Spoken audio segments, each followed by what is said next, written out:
Pada materi pengenalan osiloskop kali ini, kita akan mengenal bagian-bagian osiloskop.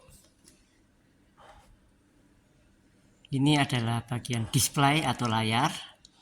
Kemudian ini adalah tombol-tombol pengatur dari osiloskop. Untuk tombol-tombol ini akan kita pelajari satu persatu ya.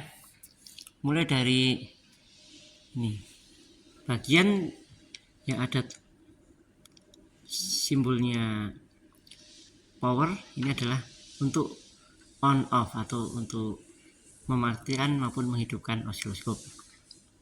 Kemudian ini yang ada tulisannya fokus, ini adalah untuk mengatur kefokusan atau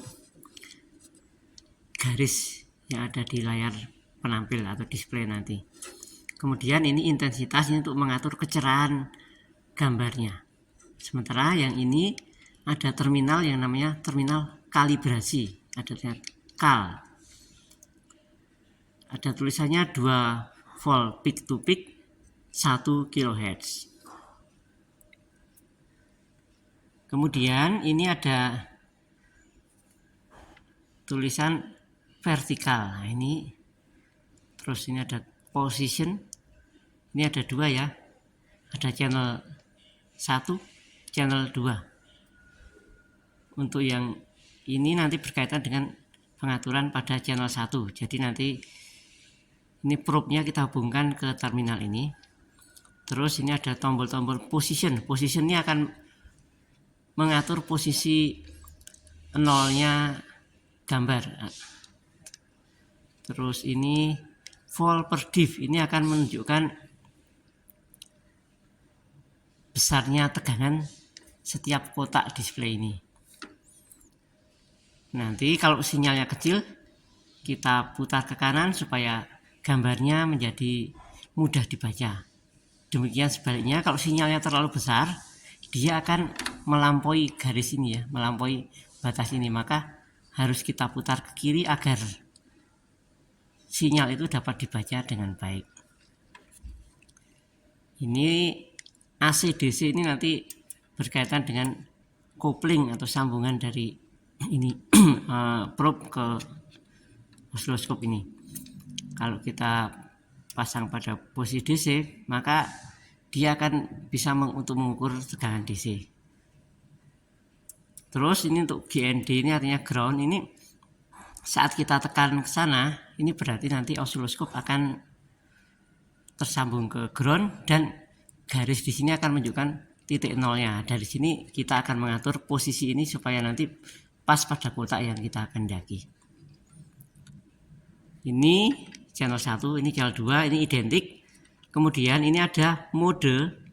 Ini nanti digunakan untuk apakah kita hanya akan mengukur pada satu channel 1 atau channel 2 saja, atau dua-duanya nanti akan ada 2 gelombang yang ditampilkan, atau add, ini penambahan.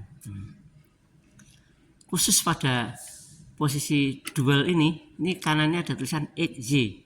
Ini artinya nanti osiloskop dapat digunakan untuk mengukur vektor X dan Y.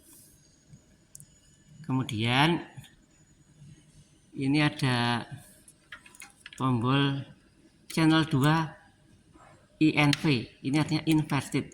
Jadi kalau ini kita tekan, nanti gelombang yang akan ditampilkan merupakan kebalikannya. Jadi kalau aslinya dia naik, nanti kalau kita tekan INV berarti akan tertampil turun. Nah, ini gunanya nanti untuk menampilkan misalkan perbandingan 2 sinyal, input dan output. Kemudian ini ada VAR. Nah, ini VAR ini nanti digunakan saat kita proses mengkalibrasi. Oke. Itu untuk pengaturan vertikal.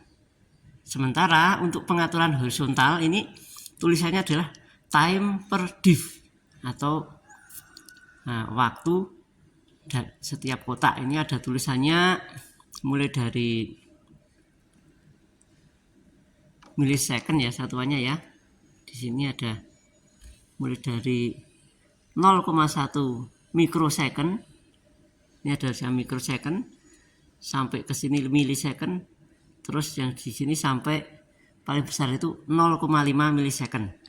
Artinya ini saat kita pasang pada posisi paling kecil ini 0,1 mikrosecond, maka nilai tiap kotak ini adalah kotak horizontalnya adalah 0,1 mikrosecond. Demikian sebaliknya, kalau ini kita putar paling kanan, maka nilai tiap kotak horizontal dalam display atau penampil ini adalah sebesar 0,5 milisecond atau 0,5 milidetik. Dari sini ini kita dapat mengukur frekuensi suatu sinyal. Nah, nanti yang tertampil di sini adalah periodenya ya, periodenya. Sementara frekuensi dapat kita hitung merupakan persamaan dari seperti atau F sama dengan seperti. Nanti akan kita hitung dan kita ketahui frekuensinya. Kemudian nanti kalau misal ini ada gambarnya terlalu rengket atau terlalu rapat, itu nanti kita bisa memanfaatkan fitur kali 10 magnitude. Nah, jadi ini biar magnifying ya, biar nanti gambarnya bisa lebih jelas kita baca. Kemudian ini ada fungsi XY. Ya, ini nanti kaitannya dengan tadi ya, saat kita tekan XY dan ini pada posisi ini, maka osiloskop akan menampilkan secara vektor X dan Y. Terus ini ada pengaturan lagi yang namanya trigger. Nah, ini nanti gunanya kita akan mendapatkan pembacaan gelombang yang tenang, tidak geser kanan kiri, jadi akan mudah dibaca. Tentang triggernya ini harus dipasang pada level berapa, terus channel mana yang akan dipakai untuk trigger dapat kita atur dari sini. Ini trigger dapat juga didapat dari sinyal eksternal.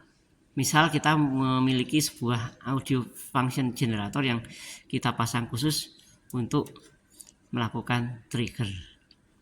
Kemudian triggernya dapat dilakukan saat sinyalnya naik atau saat sinyalnya turun ya. Kalau sinyal naik ini ada tanda plus, jadi kalau pas tidak kita tekan maka trigger dilakukan pada saat sinyal naik.